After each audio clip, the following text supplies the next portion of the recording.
Last week, we mainly went over what the Bible declares clean and unclean when it comes to the food, when it comes to the purification process of a woman during her nada and after giving birth. We talked about not taking things in our own hands when it comes to the work of Yehovah, which we learned by an example of Aaron's two sons, Nadab and Abihu. Today, we're going to continue the topic of clean and unclean.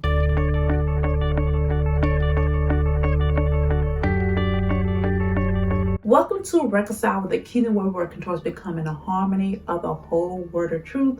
My name is Patrice Robinson, and of course, as always, I appreciate you stopping by on today. We're going to go through the significant events of Leviticus, chapters 13 through 15. Chapter 13. Now, chapter 13 is a lengthy chapter. It covers one topic, and that topic is leprosy. This is giving instructions to Moses and Aaron on how to test for this infection. Testing for the infection is the priest's job, not anyone else's job, but it's the priest's job. This is what they have to test: the skin, the head, anywhere on the body, and there's garments, and pronouncing that this person is unclean. Usually when we hear this pronouncing someone is unclean, we get a picture in the head. I think this came from the movies of someone yelling, unclean, unclean, unclean. But I don't exactly see someone's yelling someone is unclean. I haven't found that in the Bible, but if you have found that in the Bible, leave a comment and let me know so I can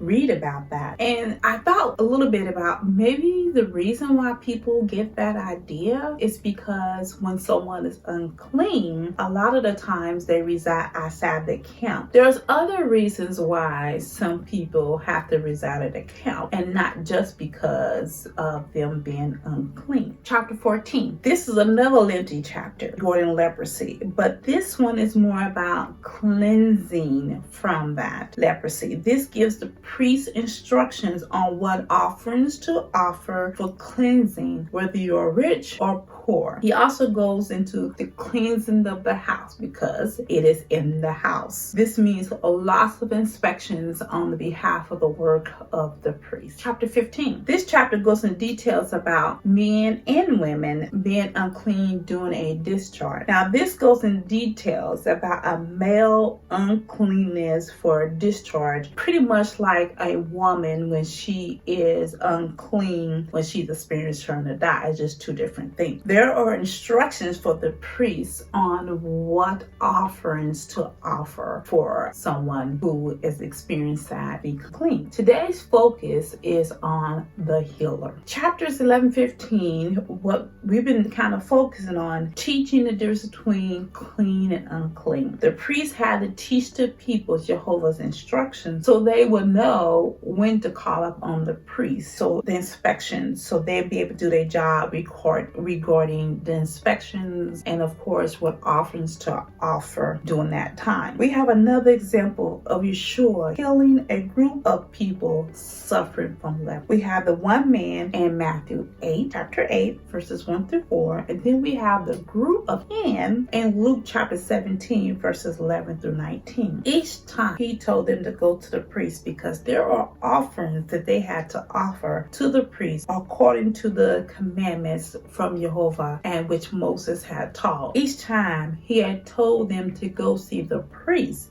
because there's offerings that they had to be offered according to the commandment. You see, Yeshua ensured the people were following his father's instructions. I don't want you to miss that. He was making sure that people was following his instructions. He was not telling people not to follow his father's instructions. He was telling them to follow his instructions, which was taught to the people by Moses. Don't forget to join me on Saturday at 10 o'clock a.m. as we continue through our journey on the covenants. I'm going to see you next Tuesday as we go through Leviticus chapter 16 through 18. As you all know, man does not live by bread alone, but every word that proceeds out of the mouth of Yehovah, the Torah. Have a blessed rest of the week, and thank you for coming by on today.